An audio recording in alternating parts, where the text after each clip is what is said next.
Human resource accounting म्हणजे काय? मानव संसाधन हिशेब लेखन म्हणजे काय?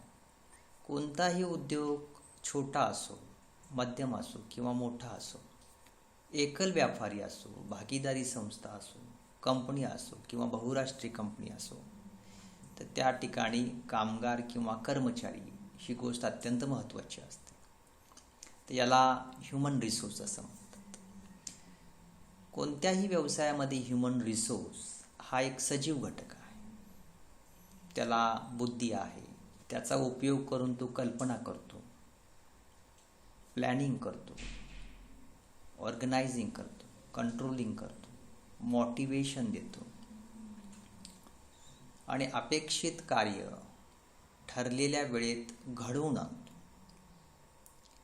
तर ह्या ज्या काही सगळ्या गोष्टी आहेत, म्हणजे उत्पादन करण्यापासून ते तयार झालेला माल बाजारपेठेपर्यंत पोहोचवणं, तो विकणं, त्याचं रूपांतर नफ्यामध्ये करणं, तर या सगळ्या गोष्टीमध्ये मानव संसाधनाची भूमिका अत्यंत महत्त्वाची आहे. मानव संसाधनाशिवाय अर्थात कामगार किंवा कर्मचारीशिवाय संघटनेचा विचार आपण करू शकत नाही. किंबहुना संघटनेची कोणतीच प्रक्रिया ही मानव संसाधनाशिवाय सुरू होऊ शकत नाही, चालू ठेवता येऊ शकत नाही आणि पूर्णही करता येऊ शकत नाही. त्यामुळे संघटनेतील अनेक प्रक्रिया सुरू करण्यासाठी, त्यात सातत्य ठेवण्यासाठी आणि त्या प्रक्रियामागील उद्देश साध्य करण्यासाठी मानव संसाधनाची आवश्यकता अत्यंत महत्त्वाची आहे. जागतिकीकरणाची प्रक्रिया ही फार मोठ्या प्रमाणामध्ये घडलेली आहे.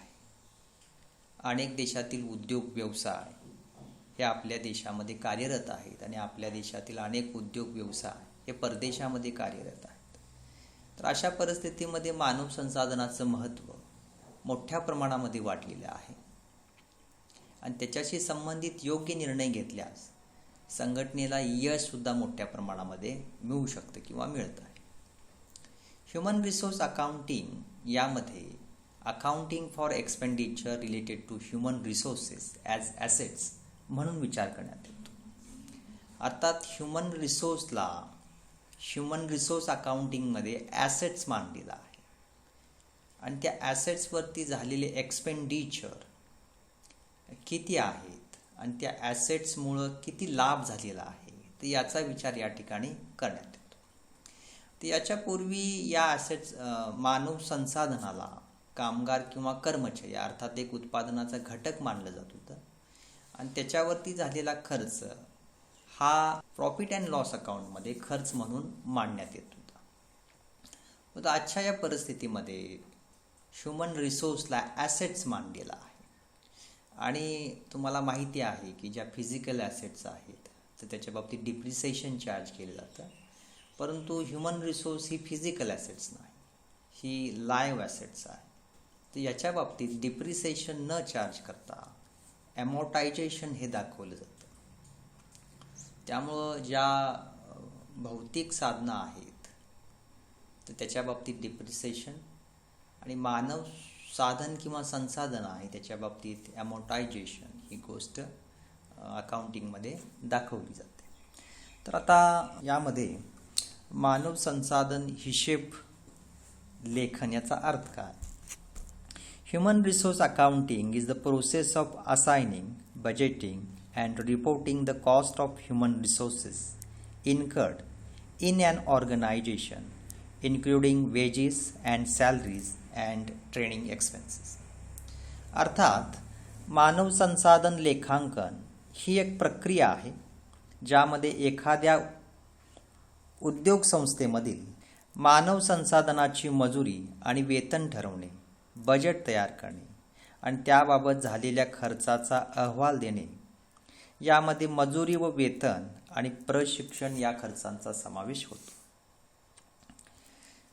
दुसरा अर्थ आहे की human resource accounting is the activity of knowing the cost invested for employees toward their recruitment, training them, payment of salaries and other benefits paid, and in return knowing their contribution to organization toward its profitability. मानव संसाधन लेखांकन म्हणजे कर्मचाऱ्यांना भरती, प्रशिक्षण, वेतन यावर झालेला खर्च आणि दिले जाणारे इतर फायदे जाणून घेणे आणि त्या कर्मचाऱ्यांनी त्या मोबदल्यात संघटनेच्या नफ्यामध्ये काय योगदान दिलेलं आहे हे जाणून घेणे. अर्थात कर्मचाऱ्याला दिलेलं वेतन आणि त्या वेतनाच्या मोबदल्यात त्यानं संघटनेला दिलेलं योगदान तर याचा विचार ह्युमन रिसोर्स अकाउंटिंगमध्ये केला जातो. मानव संसाधन अकाउंटिंगची व्याख्या यामध्ये the American accounting associations committee on human resource accounting 1973 तर यांनी ह्युमन रिसोर्स अकाउंटिंग डिफाईन केलेलं आहे. या समितीच्या मते the process of identifying and measuring data about human resources and communicating this information to interested parties. HRA thus not only involves measurement of all the cost and investment associated with the recruitment, placement, training and development of employees, but also the quantification of the economic value of people in an organization. मानव संसाधन लेखांकन म्हणजे मानव संसाधन संबंधी माहिती शोधण्याची आणि मोजण्याची प्रक्रिया होय आणि ती माहिती संबंधित हितचिंतकांना पुरवणे होय.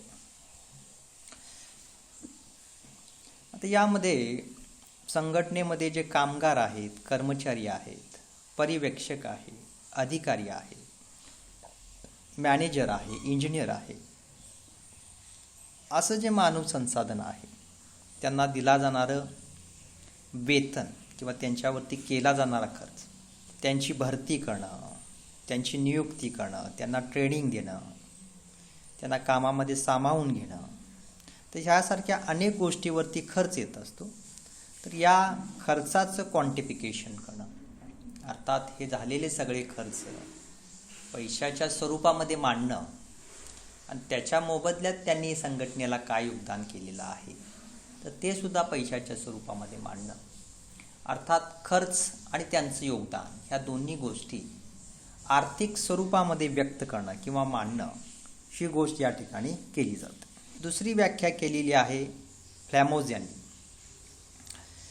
They defined HRA as the measurement and reporting of the cost and value of people in organizational resources. आता ही व्याख्या अतिशय साधी आणि सोपी आहे. संघटनात्मक मानव संसाधन या संबंधी झालेला खर्च व त्यांचे मूल्य यांचे मूल्यांकन व अहवाल देणे. आता संघटनेमध्ये जे कामगार, कर्मचारी, पर्यवेक्षक, अधिकारी वर्ग, व्यवस्थापक वर्ग, अभियांत्रिकी वर्ग, मुख्य कार्यकारी अधिकारी, MD असे जे काय अनेक घटक आहेत जे अनेक स्तरावरती काम करतात तर त्यांना दिले जाणारे वेतन आणि त्याच्या मोबदल्यामध्ये त्यांनी संघटनेला दिलेलं योगदान याचं मूल्यमापन करणं आणि त्याचा अहवाल तयार करणं आणि हा अहवाल वेगवेगळ्या घटकांना उपलब्ध करून देणं. आता फॉर एक्झाम्पल तुम्ही इन्व्हेस्टर आहात, तुम्ही स्टॉक मार्केटमध्ये इन्व्हेस्ट करता आणि वेगवेगळ्या कंपन्यांचे शेअर्स होल्ड करता आणि फायदा झाल्यानंतर विकता. तर अशा वेळेला ज्या कंपनीचे शेअर्स तुम्ही खरेदी केलेला आहात त्या कंपनीचं मानव संसाधन यावरती खर्च किती होतं आणि ते मानव संसाधन त्याच्या मोबदल्यामध्ये किती योगदान देत आहे. त्यांचं योगदान जर वाढत जाणार असेल तर निश्चितच भविष्यामध्ये त्या संघटनेला अधिक फायदा होत जाणार. तर डिसिजन मेकिंगसाठी ह्या गोष्टी अतिशय उपयोगी पडणाऱ्या आहेत. वेगवेगळ्या घटकांना त्यांच्या हितासंबंधी चांगले निर्णय घेण्यासाठी आणि स्वतःचे हितसंबंध जपण्यासाठी ह्युमन रिसोर्स अकाउंटिंग आणि त्यामध्ये असलेल्या एंट्रीज याच्या आधारावरती ते योग्य निर्णय घेऊ शकतात. मानव संसाधनाची उद्दिष्टे फ्लेमॉर्स यांच्या मते नंबर 1 HRA संघटनेतील लोकांना संस्थेचे एक संसाधन म्हणून व्यवस्थापित करण्याची सुविधा देते. व्यवसायामध्ये काम करणारा कामगार किंवा कर्मचारी वर्ग पर्यवेक्षक वर्ग, अधिकारी वर्ग, व्यवस्थापक वर्ग हे संस्थेचं मानव संसाधन आहे. तर ह्या मानव संसाधनाचं व्यवस्थापन करण्यासाठी सुविधा पुरवण्याचं काम ह्युमन रिसोर्स अकाउंटिंग करतं. 2. संस्थात्मक उद्दिष्टांपैकी एक म्हणून मानव संसाधन खर्चावर नियंत्रण ठेवण्यासाठी मानव संसाधन संपादन, वाटप, विकास आणि देखभाल याविषयी निर्णय घेण्यास व्यवस्थापनास मदत करते. संस्थेची जी काय अनेक उद्दिष्टे आहेत त्यापैकी खर्चावर नियंत्रण ठेवणं हे एक उद्दिष्ट असतं. कर्मचाऱ्यांना रिक्रूट करण्यासाठी, कर्मचाऱ्यांची भरती करण्यासाठी, निवड करण्यासाठी, प्रशिक्षण देण्यासाठी, त्यांच्या कामाचा मोबदला देण्यासाठी खर्च करावा लागतो. तर अशा प्रकारच्या खर्चावर नियंत्रण ठेवण्यासाठी ह्युमन रिसोर्स अकाउंटिंग ही गोष्ट अत्यंत महत्त्वाची आहे. नंबर 3. मानव संसाधन खर्च आणि मूल्य संबंधित व्यवस्थापनास माहिती प्रदान करणे.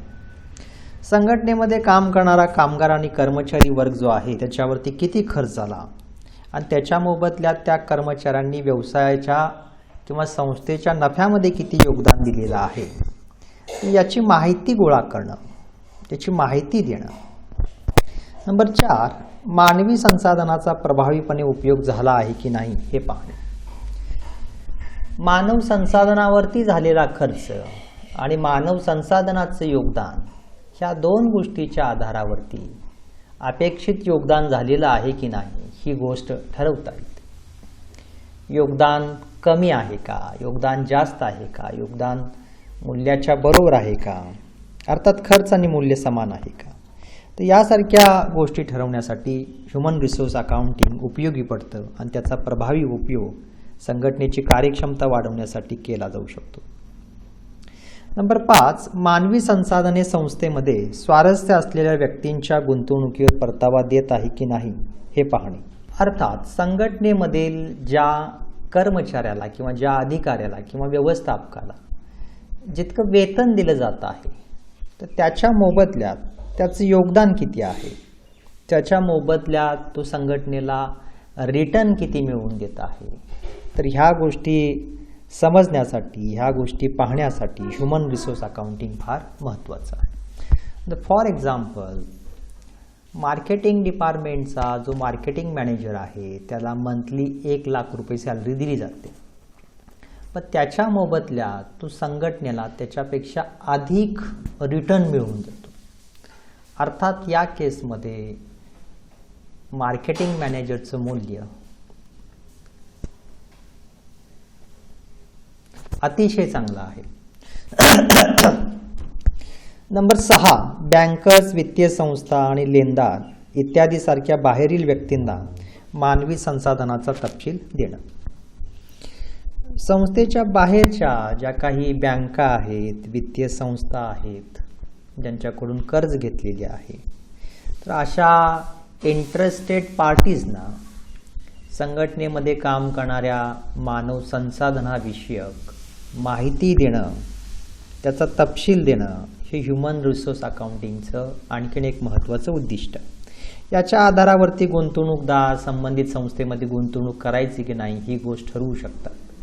एखाद्या संस्थेमध्ये कामगारांचं काम सोडून जाण्याचं प्रमाण अधिक असेल तर त्या केसमध्ये संस्थेमध्ये मूल्यवान, कौशल्यपूर्ण ह्युमन रिसोर्स कमी होत चाललेला आहे.